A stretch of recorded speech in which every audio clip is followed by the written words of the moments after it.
Hello and welcome everybody to a new video from Joggler66, Hour of the Truth. This is the fifth video, or the sixth when you also count the introduction video, of the secret history of the Jesuits. It's all secret and it's all history that my channel is all about, you think, eh? You know, this afternoon I was recording another part of the secret history. I just wanted to say, no, that's this one. Of the history of the Inquisition by Limborch. I do not know when I will upload this part of the reading of Edmond Paris's book. But I think that the history of the Inquisition will be uploaded by that time on my second channel, of course, or at least the biggest part of it. And the History of the Inquisition is a book from 1692 written by a Dutchman and translated in 1731 by Samuel Chandler into English. And it deals really from the beginning of the apostolic times, really in the second, even in the first century with the history, in the first century after Jesus Christ's crucifixion, with the Apostolic Church, and it takes us through the whole Inquisition time. It is a 470 pages book. It's very interesting to read. It's history that is withheld from us when we go to the school, when we go to the university, and surely when we go to the church, because in the church nobody tells us about an Inquisition. They never tell us that there were people who were called the Huguenots, the Hussites, the Valdenses, the Albigenses, the Lollards, and all the other people that were there that were persecuted through the centuries through the Antichrist of the Bible. And the Antichrist of the Bible, the Pope, ordained in 1540 the order of the Jesuits. And Edmond Paris wrote a book about the secret history of this Jesuits, which is actually a secret society. And we are now in section 4, chapter 2, the morals of the Jesuits.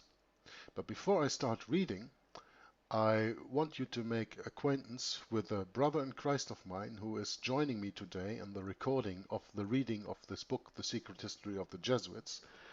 And it is Brett Norman, who I owe very, very much thanks for all the things that he done for me doing video work during the book All Roads Lead to Rome, where he shows all the pictures that I could upload that without doing all the picture work.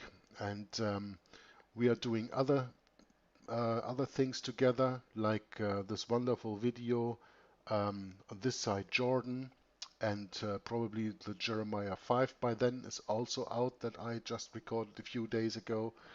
So I first want to welcome Brett over there in the United States of America to the broadcast today on the 19th of March 2017, a Sunday at 8:30 p.m. my time over here in Europe. Welcome to our reading that we are going to do together, The Secret History of the Jesuits. Brett, how are you doing? Great, thank you, and you're very welcome for the photo work that I've been doing with you, and it's been a pleasure to be a part of it, and I've learned so much from it, and I can only hope that everyone that will take a look at these videos with a questioning mind, at least, let's put it that way, you know, if anyone's been churched like I have, you know, in America here, certainly there's plenty of doctrines we've learned that we should question.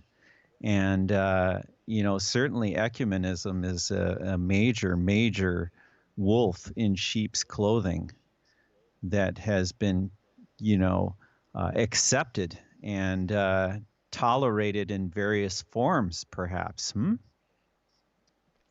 Yeah, you know, the interesting thing is, now that I'm reading the history of the Inquisition from Limborch, there you can already see the beginning of Oh, ecumenism. you bet. He even speaks of ecumenical councils within the 4th and 5th century. Yeah? It's very, very fascinating. I need to listen to those again because I think that the more that you submerge yourself into history, the closer you can get to that first century church and to Christ and to what he stood for precisely. And those puzzle pieces begin to get solved, to so to speak. You begin to start putting the pieces together. Well, Jesus really was a Jew, and he really did witness the Sabbath day, of course. And if we are to be Christians, shouldn't we do the same? And just little questions Well, like that, right? you just mentioned the Sabbath, Mm-hmm. and um, today or yesterday, I felt about something. I don't know where exactly, but it was about this. I think it was a bishop, Eusebius, Mm. who was a so-called church father, in the quote-unquote church father of the early time, and he was the one responsible for introducing the Sunday worship in the Council of Laodicea, which took place, if I'm not mistaken, about 328 after Christ, so in our time recording, Mm-hmm. which is a few years after the Council of Nicaea, which was the very first council that was called by Constantine. Mm-hmm. After Constantine made quote unquote Christian the state religion of the pagan Roman Empire. Right. That happened in 321, also with his Sunday law. Mm-hmm. Mm-hmm. And that is exactly the moment that I think we have to recognize when the Bible speaks up that first there must come an apostasy, That's right. a falling away That's right. before the son of perdition, the man of sin, the Antichrist will be revealed. That's right. Second That was Thessalonians not, chapter 2, right? yeah, that was not just at the same moment. Mm. Don't understand me wrong, because this was in the 4th century, 320 something, Right. No, of and course. the Mm-hmm. Antichrist, Mm-hmm. the Antichrist only arose to his full power in 606. Mm. And we know that already now. I studied that That's right. a little bit deeper That's now. right. And that was when the Emperor Phocas gave the Pope at that time the complete power, and he took back the title Pontifex Maximus that he didn't take for a long time. So the 1260 years actually went from 606 to 1866, Yeah. when when the French protecting guard left the Vatican, and the Vatican was there defenseless. And then in 1870, um, all the papal states were completely confiscated by the Italian Republic, and the temporal power of the Pope was completely taken away. Those 1260 years, of course, do not match with the common teaching of the um, Seventh day Adventist that Yes. is taught Yes. And the everywhere in the French world. And I know Revolution. that, but Yeah. yeah, they say it's from 538 to 1798, but I think there are different dates possible. 538 to 1798 is possible when you think of it, and I think that even from 606 to 1866 we can speak of the spiritual power that was taken away from the Pope at that time. Mm-hmm. And you and I know that the Pope, after that, locked himself into the Vatican until 1929, until the wound was That's restored by the right. Lateran Treaty. Yes. Yeah. Yes.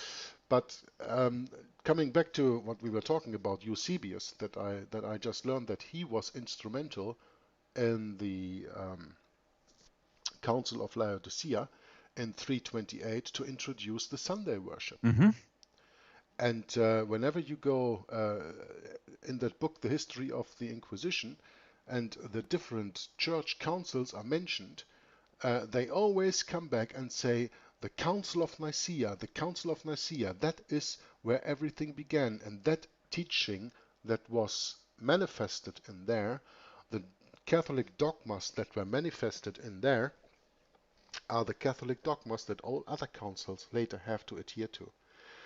I don't know by heart, and of course, dear listener, you're maybe already a little bit bored because we didn't start the reading here, but I can tell you listen to my reading of the history of the Inquisition, and there you will see there are different councils where you can see the relation that I also make when I'm reading that book, because I don't know it by heart and cannot give you the example right now in detail, that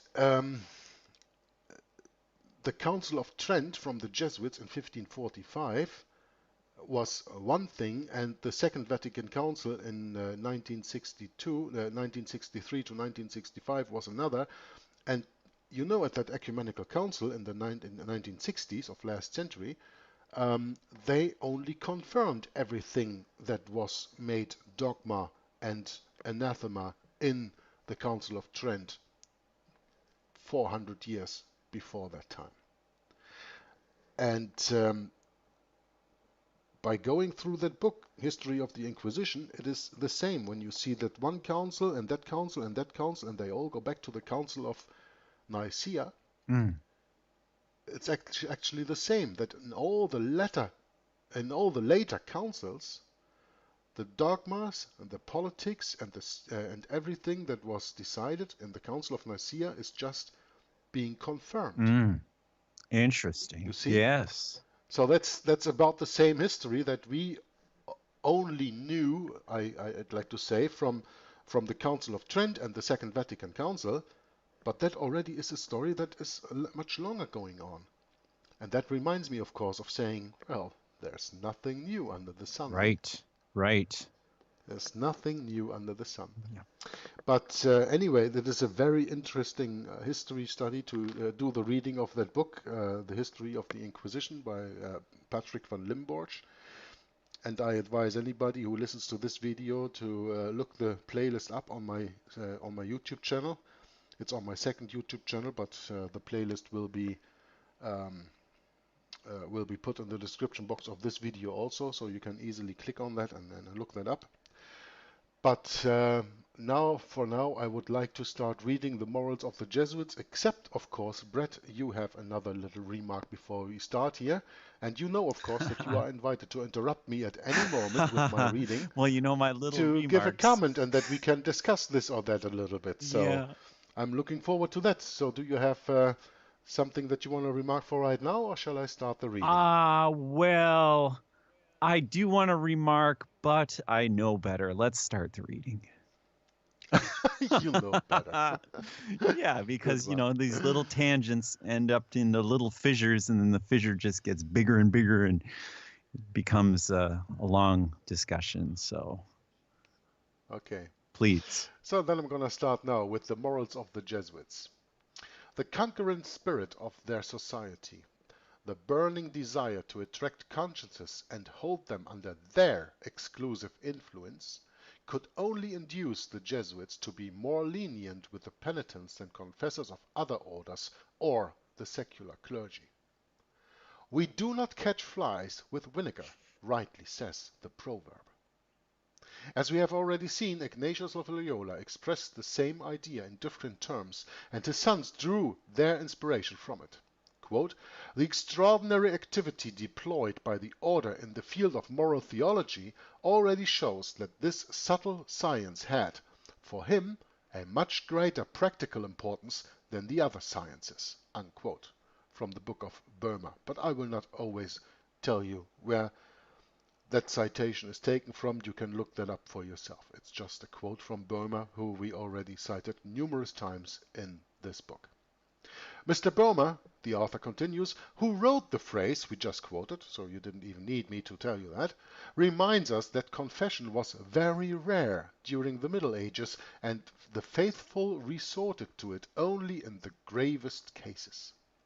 But the domineering character of the Roman Church made the practice of it spread and grow more and more.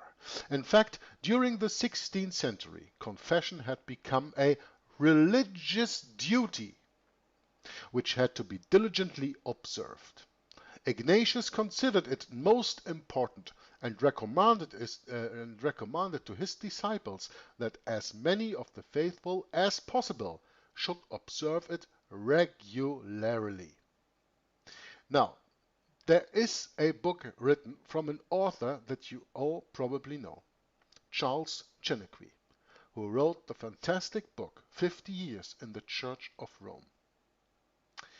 Charles Chiniquy also wrote another book that is called The Priest, the Woman, and the Confessional. And there's already a chapter out of that I have read once in one of my broadcasts, An Hour of the Truth. But this book goes too deep as that I could now start reading a little bit of it. It starts with a wonderful preface and Ezekiel chapter 8, at least the first 18 verses of that chapter. And it is a book that I can only put warmly to your heart to read it. Charles Chiniquy. And the book is called The Priest, the Woman, and the Confessional.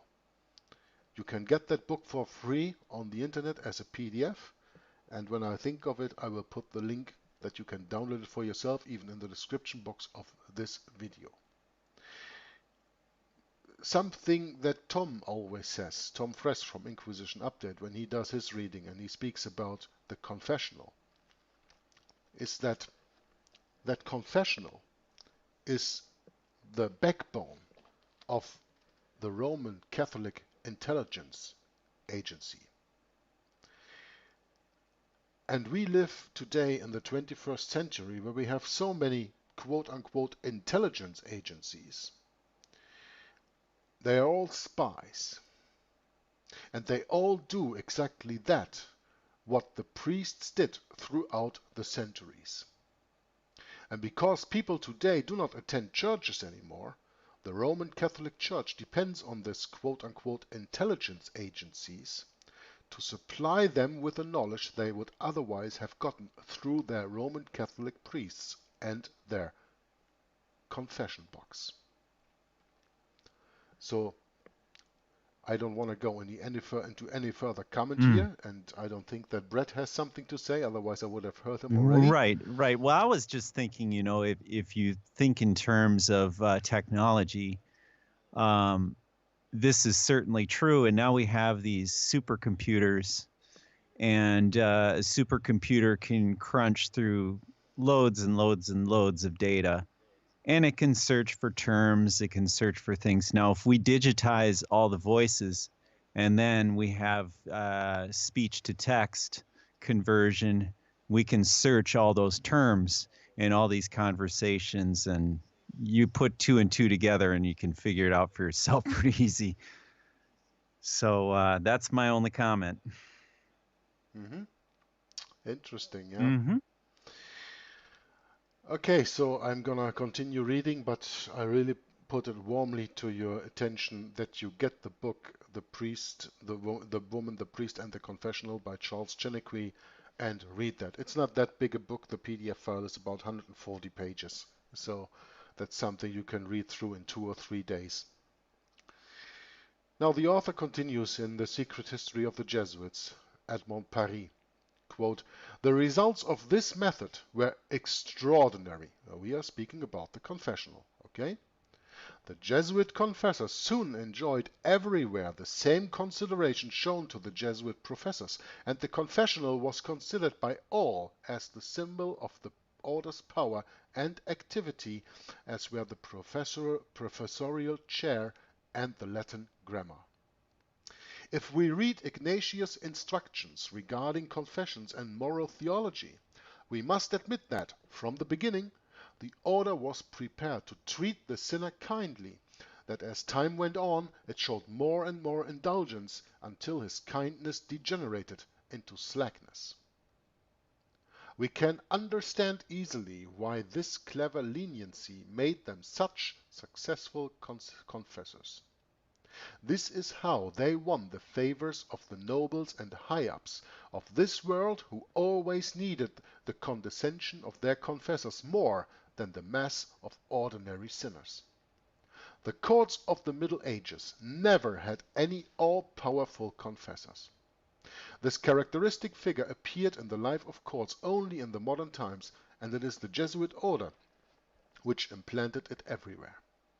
Now Mr. Burma wrote, quote, during the 17th century, these confessors not only obtained an appreciable political influence everywhere, but even accepted and sometimes openly political posts or functions. It is then that Father Neidhart took the direction of Spanish politics as Prime Minister and Grand Inquisitor. Father Fernandez sat and was entitled to speak and vote in the Portuguese Council.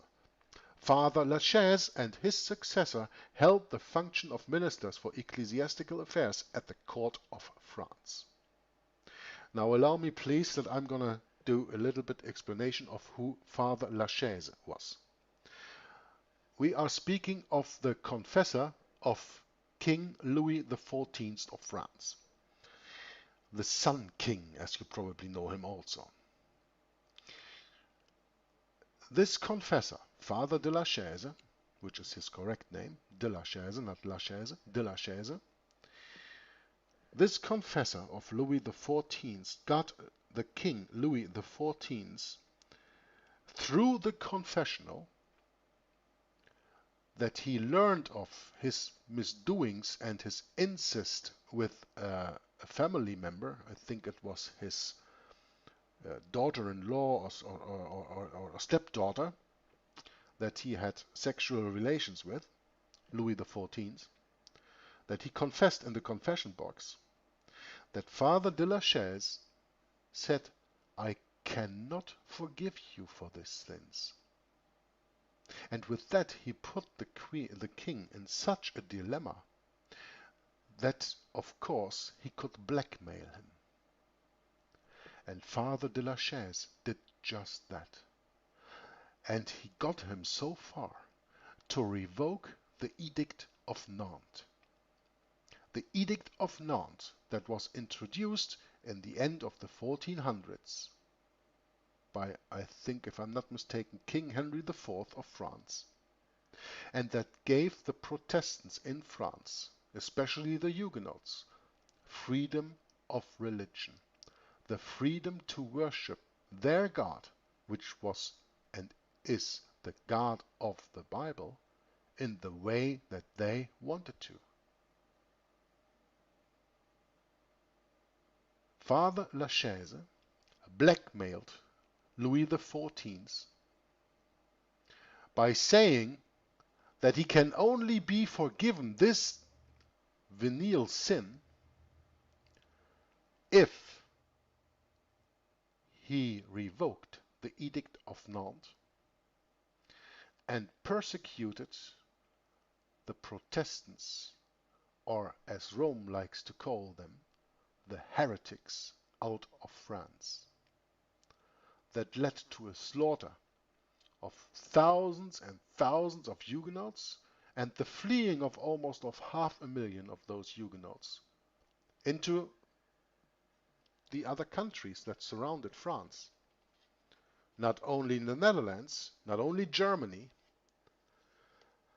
but most and for all, these people went to the Netherlands and to Germany and boarded ships.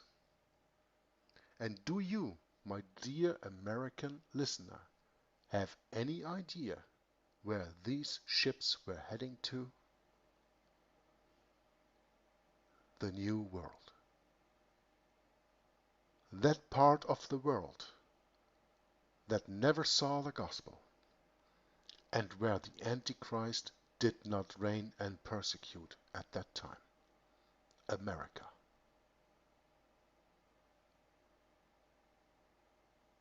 And I think that a lot of my American listeners right now should start thinking about how their country was actually founded. Who founded that country? Who came over? Who were the people who lived in this country? Why did they even come to America? Why are you fleeing your own country? Because of persecution. So all your forefathers, of all my American brethren, and I'm talking right now to, all your forefathers, except for the few who are Catholic, but you don't listen to me anyway, were persecuted, were chased out of your home, and fled to the United States of America. Father de la Chaise is only one example of a confessor to a ruler who used the knowledge that this ruler gave him through the confession to blackmail him.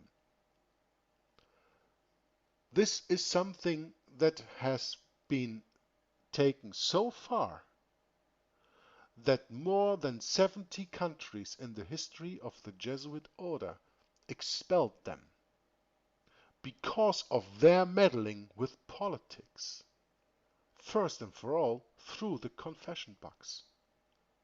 You have to understand that those were the reasons why the King of Spain, the King of Portugal, the King of France, and others expelled the Jesuits from their territory. And this history of Father de la Chaise, you can read about that in Alexander Hislop's The Two Babylons. You can read in that, I think, also in Babylon Mystery Religion from Ralph Woodrow. I'm not sure about that anymore, but I'm sure about The Two Babylons, and probably other accounts.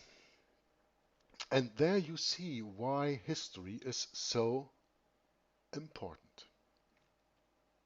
Brett, maybe you have a comment here, or shall I just continue? Oh yes, I would just simply add that it's fantastic to have your insights, from your perspective of being European here in America.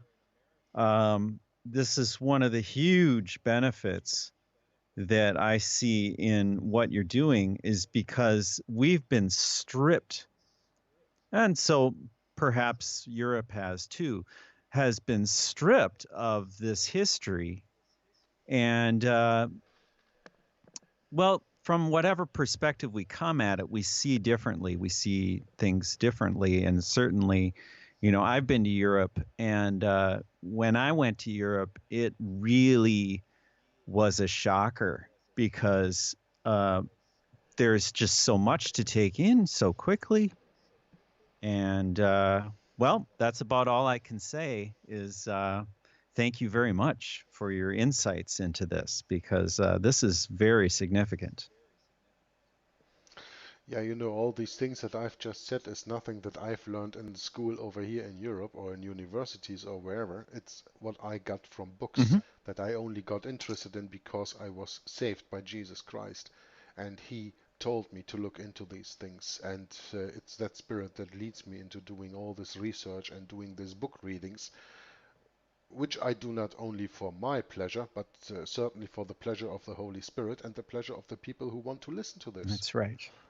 The very important point is that when you go through these books, that you read one book and then you read another, and here and there you see things connecting. Mm-hmm. You see the things mentioned in this one book also mentioned in another book, and you see the same sources and you see different sources, and you go to that sources and you read more, Mm-hmm. and you go from one source to another, and all of a sudden you are caught in a study of history as you have never dreamed of. Mm-hmm. Mm-hmm. And all of a sudden, Mm-hmm. Brett, the things start making There we sense. go. You get a picture of this world that you have never ever gotten before, that you have never ever dreamed of. Mm-hmm. Mm-hmm. And all of a sudden, it opens up to you. And the most important book in this, of course, is the Bible. Mm-hmm. Because in the Bible, especially the New Testament, the last book, the book of Revelation, written by John the Revelator on the island of Patmos in 95 BC, AD, sorry, Right. Right. Right. Right. AD, Anno Domini, Mm-hmm. is prophecy. Is prophecy of the Church of Jesus Christ. And prophecy is nothing else but history written in advance. So we now today, in the year 2017, have the possibility to look back on 2000 years of history of what John wrote in advance, and to see how it developed and see how it all came into fruition. Mm-hmm. And that is just so wonderful in studying history, because it's all worth absolutely nothing without the Word of God, without the Bible. But when you understand this history that we are reading here, then you get a picture of understanding of the prophecy even so much better. And I think that is important because, you know, there's only one book in this world that tells the absolute truth, and that's the Bible.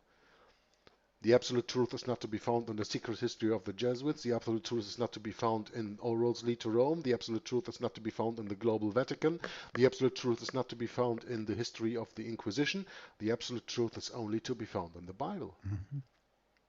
But books like what I've just mentioned, they all confirm that the Bible is the truth. Mm-hmm. And then when you speak of the Bible, then you have the different Bibles. And there we go with the next slippery slope of falling Yeah, into an apostate Bible. that would be another discussion, Oh, I Brett, that we know. can maybe continue on. That we can maybe continue on when I invite you to the next hour of the truth. Yes. When I start reading again from Samuel C. Gibb, An Understandable History of the Bible, which deals with the King James But I Version. think it's important at least to mention it because there are so many people out there that think, oh, the King James Bible is written by the Jesuits. No, no, no, no, no. You got to study history, right? Yeah, the King James Bible is the only Bible that will lead you into the Holy Spirit understanding it. It's a tricky thing, you know, and you can't convince someone of it because it's their conscience that dictates what they do. And that goes to each one of us. So it's really tricky. All right, that's my Yeah. comment. Okay, so just making the point that the confessors, who the Jesuits were, they were the master confessors. They played a very, very important role in history. Because of their doing and their knowledge, they actually steered the way things were running in this world and still are running in this world. But let's continue in the book now. Let us remember also the part played by the fathers in general politics, even outside the confessional. I think we are hearing now from the author how do you say that? Confirmation of what I just said. Father Possevino as pontifical legate in Sweden, Poland and Russia, Father Petre, a minister in England, Father Wota as intimate counselor of Jean Sobieski of Poland, as maker of kings in Poland, as mediator when Prussia was made into a kingdom. One must admit that no other order but the Jesuits showed so much interest and talent for politics and deployed so much activity in it than the Jesuit order.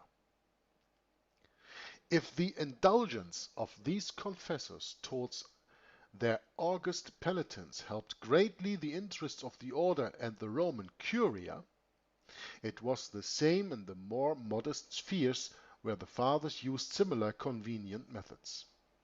With their meticulous and even meddlesome spirit, which they inherited from their founder, the famous casuists such as Escobar, Mariana, Sanchez, Busenbaum, etc., applied themselves to studying each rule in particular and their applications to all the cases which could be presented at the tribunal of penance. Their tracts on moral theology gave the company a universal reputation as they subtly and distort and pervert the most evident moral obligations was so apparent. Here are some examples of these acrobatics. Quote, and this is a few quotes that follow right now. The divine law prescribes, you shall not bear false witness. There is false witness only if the one who took the oath uses words which he knows will deceive the judge. I'm gonna interrupt this right now because I see where this is coming from, and this is actually written in the constitutions of the Jesuits, which I partially know already. So here are some examples of these acrobatics just repeating that last sentence. The divine law prescribes, you shall not bear false witness. There is false witness only, and that is, of course, the interpretation by man, if the one who took the oath uses words which he knows will deceive the judge.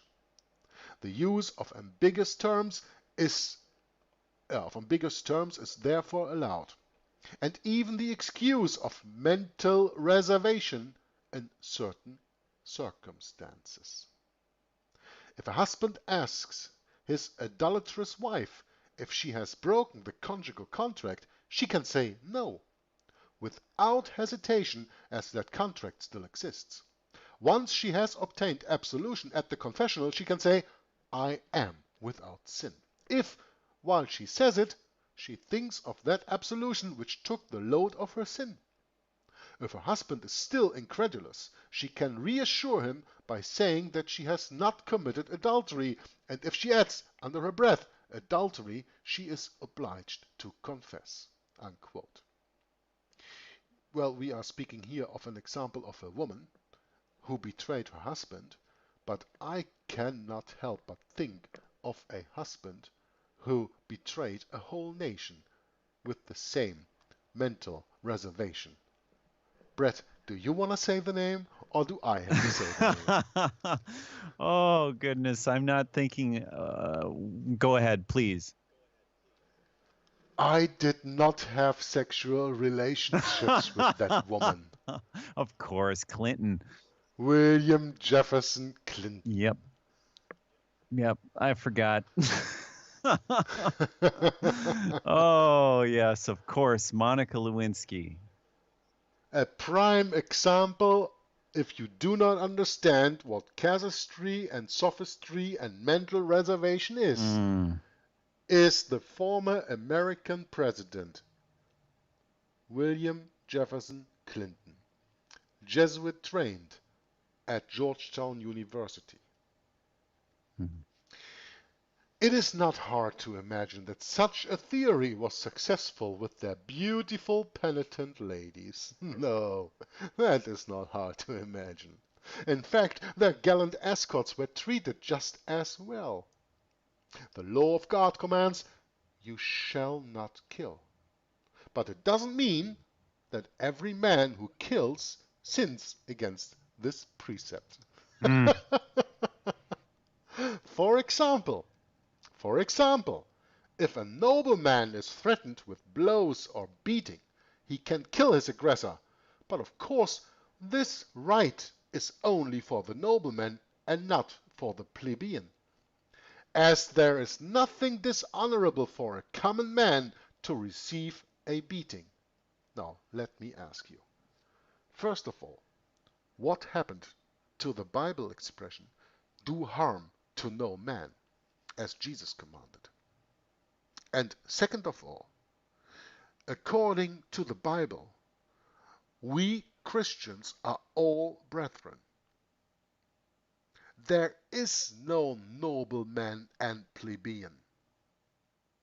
That is an invention of the temporal, of the carnal world. They make the distinction. Before Jesus, we are all the same. So this only works in a system that makes a distinction between people that the Bible and God does not make in the first place. The problem is, when we play their game, we have to play by their rules. We cannot play their rules or their game. We cannot play their game with God's rules. And that's the big misunderstanding. Oh, but if you do, then you're double-minded. Then you serve two masters. Yeah, that's right. And that's what we're not supposed to do.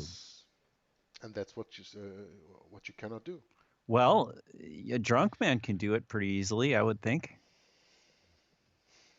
What do you think, Jörg?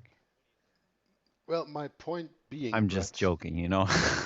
Yeah, I know. But my point being is that the Jesuits here take an example of if a nobleman is threatened, It is something else as if a layman is threatened, or a plebeian, Mm-hmm. as they call him here. And I just wanted to make the point that when you accept that there is a nobleman and you are just a plebeian, then of course their rules apply. And you cannot come with the rules that you read in the Bible and play their game. Good point. Good point. Yep. In other words, you're in compliance with their rules. When you play their game, Yep. yeah. So just don't play their game. Mm-hmm. Be ye separate, says the Lord. Come out of her, my people, that ye be not partakers of Mm-hmm. her sins. Right? Right. We are called to not participate in that system of noblemen and plebeians, for example. In that system, everything is about hierarchy and nothing else. Everything is about hierarchy. And everyone who stands above another or thinks of himself that he stands above another, of course, has more rights than the one that he stands on. Could you interpret that as going out to vote? Yeah, well, I'm going to play a part of it because I'm a Republican. Or I'm a Democrat, you know? I don't know. I guess I look at it as well, if I'm going to go out and vote, then I'm going to be a part of it, you know. I don't know. Sure, when you go out to vote, you are playing their game. Yeah, I think so. But then one could argue, well, just being a member of society, taking an ID card, you know, but there's a fine line there somewhere. Anyway, it's a big subject, actually. Yeah, but I just want our listeners to understand the precept that they say that, for example, if a nobleman is threatened with blows or beating, he can kill his aggressor because it is nothing dishonorable for a common man to receive a beating. Now, the author continues here, in the same way, a servant who helps his master seduce a young girl is not committing a mortal sin if he can fear serious disadvantages or bad treatment in case he refuses.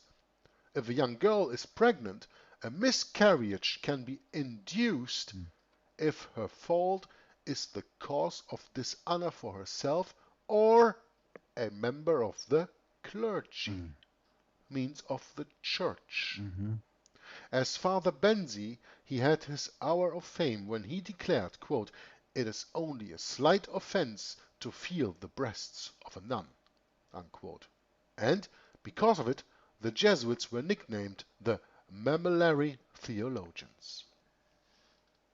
But as far as this concerned, as far as that this, sorry, but as far as that is concerned, the famous casuist Thomas Lanches deserves the prize for his tract De Matrimonio, in which the pious author studies with outrageous details all the varieties of quote-unquote carnal sin. You know, that's also something the Roman Catholic Church is very good in making different kinds of sins, where the Bible only speaks of sin or not sin, and they speak of carnal sin, deadly sin, and original sin, and all that stuff. Something that you never hear in the Bible, of course. Also, let us study further these convenient maxims as far as politics are concerned, especially those relative to the legitimacy of assassinating tyrants found guilty of lukewarm towards the sacred interests of the Holy See. Mr. Boehmer has this to say, quote, and listen carefully, "As we have just seen, it is not difficult to guard against mortal sin. Depending on circumstances, we only have to use the excellent means permitted by the Fathers, equivocation, mental reservation, the subtle theory of the direction of intentions, and we will be able to commit, without sin, acts which are considered criminal by the ignorant masses, but in which even the most severe father will not be able to find an atom of mortal sin." Unquote. Amongst the most criminal Jesuitic maxims, there is one which roused public indignation to the highest point and deserves to be examined. It is, "A monk or priest is allowed to kill those who are ready to slander him or his community." So the order gives itself the right to eliminate its adversaries, and even those of its members who, having come out of it, are too talkative. This pearl is found in the theology of Father Lamy. There is another case where this principle finds its application. For this same Jesuit was cynical enough to write, quote, "If a father, yielding to temptation, abuses a woman and she publicizes what has happened, and, because of it, dishonors him, this same father can kill her to avoid disgrace." Unquote. Another son of Loyola quoted, "Le Grand Flambeau, Caramuel, thinks that this maxim must be upheld and defended. Quote, 'The father can use it as an excuse to kill the woman and so preserve his honor.'" Unquote. This monstrous theory was used to cover many crimes committed by ecclesiastics, and probably was in 1956 the reason, if not the cause, for the lamentable affair of the priest of Yuruf.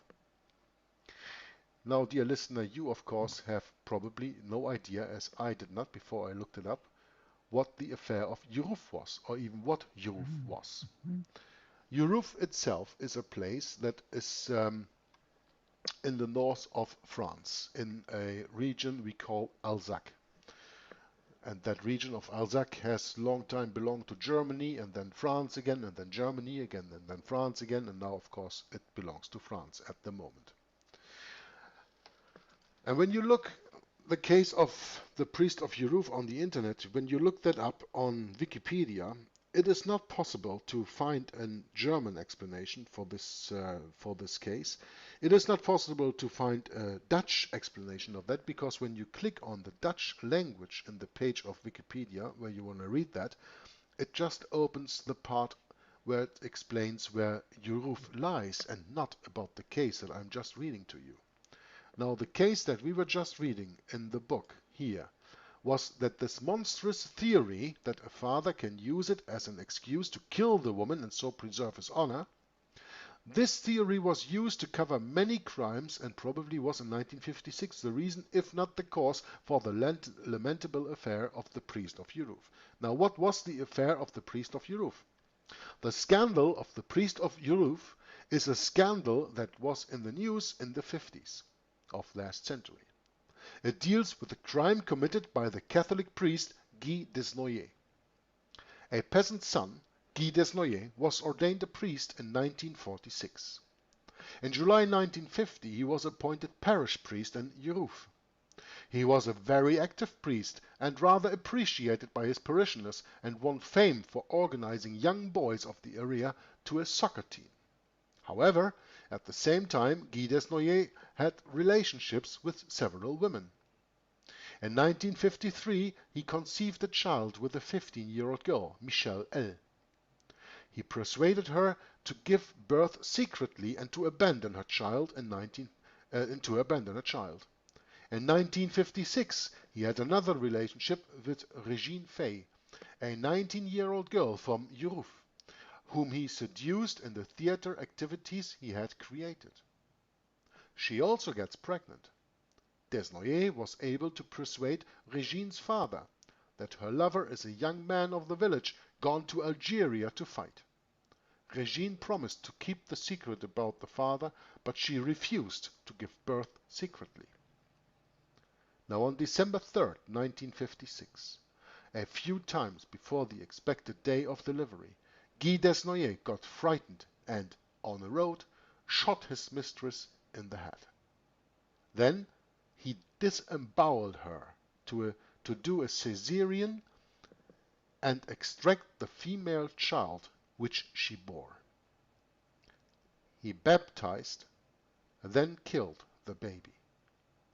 He also slashed the baby's face to obscure a possible resemblance.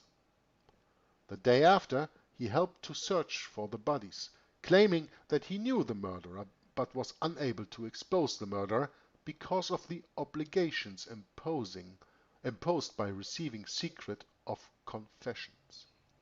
But on December 5th, he confessed his crime. On January 26, 1958, he was condemned by the Court of Assize in Nancy to forced labor for life. He was released in August 1978 and he retired in a monastery in Brittany. This is quite a story. And the point is that this is only one story that made it into the official papers.